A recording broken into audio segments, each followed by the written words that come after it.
direct after a shower. I have inspiration and I'm here to talk. Ways to quickly transform your reality. Become really acutely aware of the language that you are choosing to use. We live in a reality that not many of us truly understand. And I am still very much learning, but I'm here sharing what I know.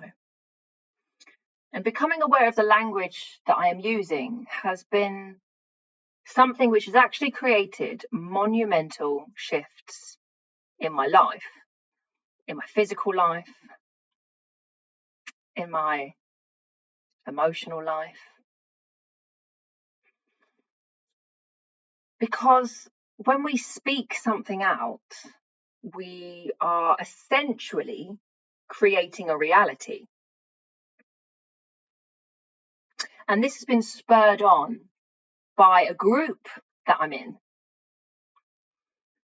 And I'm witnessing a lot of the language that a lot of these people are choosing to use with regards to their health conditions. Now,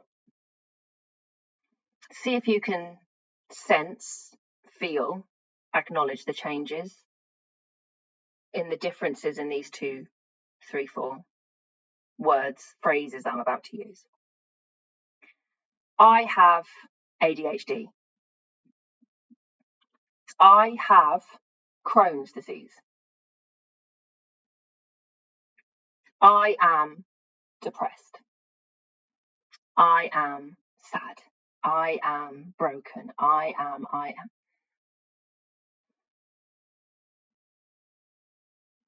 Now this is the next lot of sentences might make you think, well, that just sounds strange. And I don't think I would feel comfortable using that in an everyday sentence. Absolutely.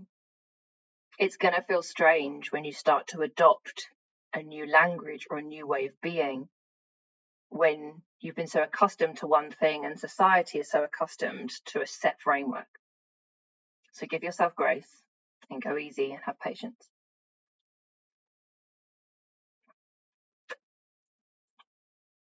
I have a diagnosis of ADHD, or they diagnosed me with ADHD.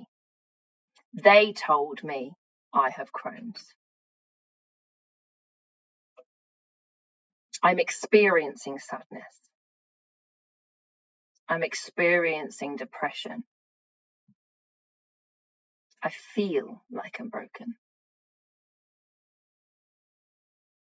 Now, they're all roughly saying the same thing, but specifically when it comes to illness, never claim that shit. Reject it. For years, I was saying, I have endometriosis. I really struggle with my health. I feel broken. I am broken. I'm faulty. And guess what? It perpetuated all of those things tenfold. So a switch that I decided to make was, I received a diagnosis of endometriosis. I'll do this for all my diagnoses, right? I've received a diagnosis of CPTSD, of anxiety, of IBS. A more empowering thing would be, I'm experiencing temporary IBS. Now, forgive me, I never plan any of my videos, and here I am sat in a bloody towel coming to you live and direct.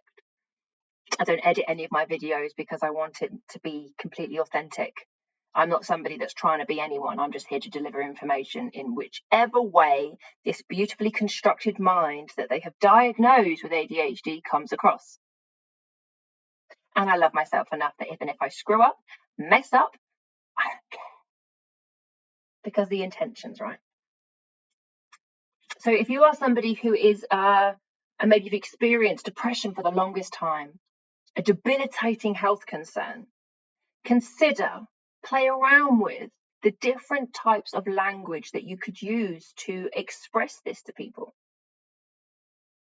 I'm not the first person to speak about this. You can even go and look at, people like Dr. Joe Dispenza, Andrew Huberman, such gurus also in the field of psychology and health. The moment that we choose to claim something as ours, that becomes a fixed reality. And believe it or not, our cells respond to that. For the longest time, during this period of trialing and erroring of what phrases felt right to me, and it's got to feel right to you, right? If you're saying something that just feels off, well, then it doesn't resonate with your core being frequency. You've got to find something that just feels right. I'm healing from endometriosis. I'm repairing from ADHD. I'm in a process of detoxification. Much more empowering realities, because within that, there is something that comes after it.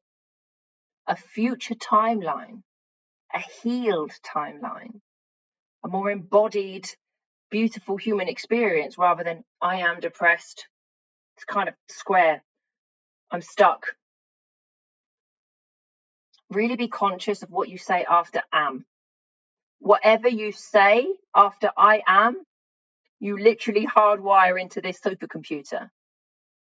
So be mindful and be careful on the words that you choose to use. The words that we use hold vibrational frequency. And we are living, this is literally a vibrationally frequent. The whole world is built on frequency. Everything has a frequency. Your thoughts have a frequency. And whatever you are saying and thinking is literally changing the world around you and the world within you. So if you'd like to step into a more healed, a more happy, a more clean life, consider the word you're using. For example, I've had a long string of relationships. I've had a lot of breakups, a lot of failed relationships. Or I could say I've experienced a lot of people that have come into my life to teach me profound lessons about myself. Because that's true. That feels good. To say I've got many relationships that have ended doesn't feel so good. Anyway, that's my post-shower thoughts. Have you ever considered the language that you use? Have you ever considered what reality that may be creating, for better or worse? I'd love to know where you are on your journey of exploring the other dimensional aspects of this reality, because you are not just your body. You exist as a far greater being that you may ever even realize and come to realize in your whole lifetime. I say that because I know. And if you haven't seen my other videos, I remember choosing this life. I remember choosing to experience a lot of trauma, forgetting all of my wisdom, only to then reawaken. And it was touch and go for a long time. There was a part within this whole experience where I may never have woken up. So here I am imparting what I know. And I'd love to know where you are on your journey, if this message helped. And if you don't agree with it, let's debate. I love a debate. Until next time, take it easy.